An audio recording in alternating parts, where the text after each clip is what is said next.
I witnessed, recorded, and produced these videotapes of the Washington, D.C. hearing. Their authenticity is above question. This is produced as part of the ongoing work on the website, thewaythetruthandthelife.net. This is a hearing about the government licensing the electrocution of people to cause grand mal seizures. Think of the millions of dollars, taxpayers' money, spent to pay psychiatrists and their supporters and for the worldwide travel in putting this conference together, while the victims and opponents had to pay their own way. I'm sorry.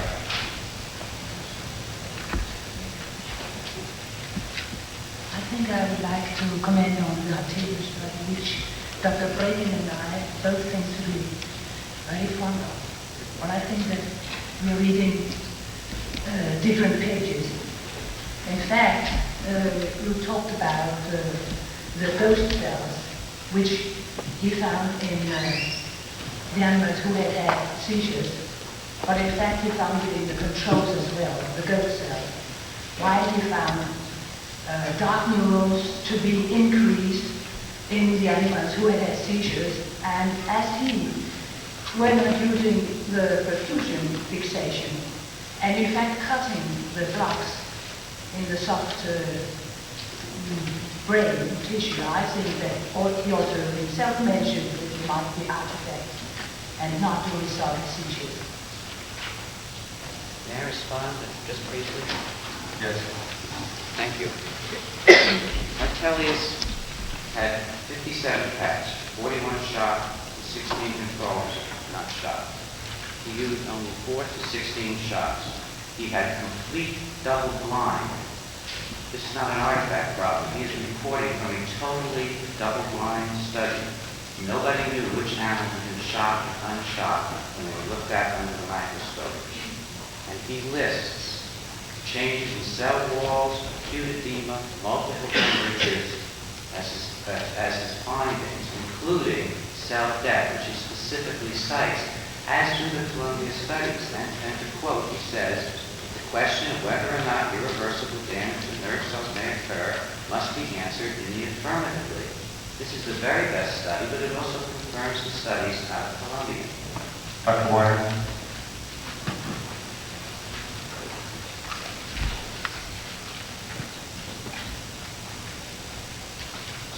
As Dr. Bregan knows, I made an extensive review on this topic, which was published in Debatable Brain Sciences last year, which, if you account for the fine print, really also amounts to book length, and was commented upon by a great many individuals, including neurologists and neuroscientists.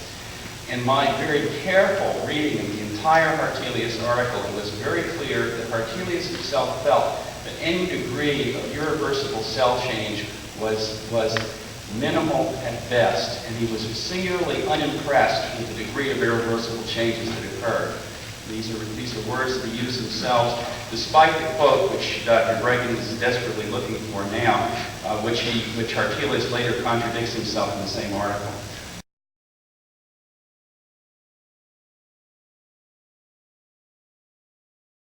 One electroshock treatment can equal the energy of 3 pistol shots to the head.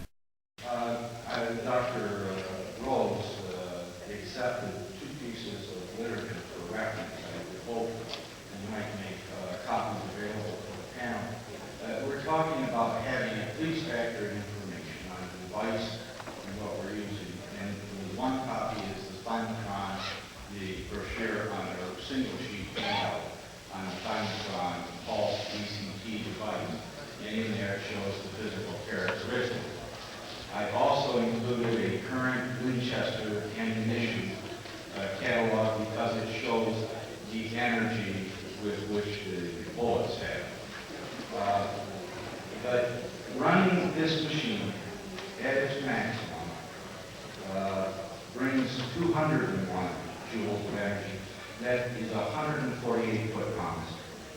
If you're interested in actually understanding like the truth of the lending and what they're talking about, 1 joule is 0.07376 foot-pounds.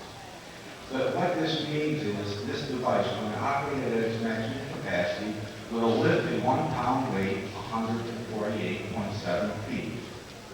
The energy contained in that is equivalent to 3 25 caliber pistol slugs.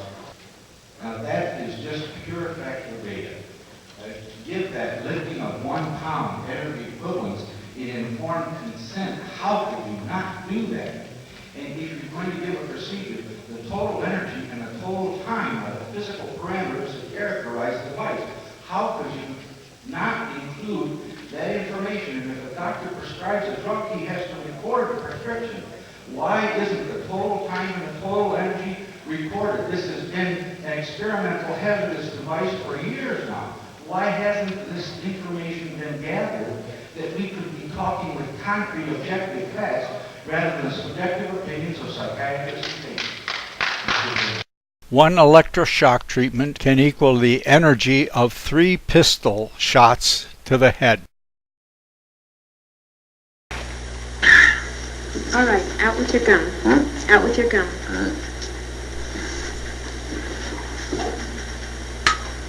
Okay, this won't hurt. It'll be over in just a moment. Uh-huh. What's that? Conductant. Oh, dab will do you. Right, Mr. Jackson? Open your mouth. What's that? This will keep you from biting your tongue. Well, Now just bite down on it. oh. That's right. Just bite down. Huh? Now bite down on it. Okay. Are you ready? Here we go.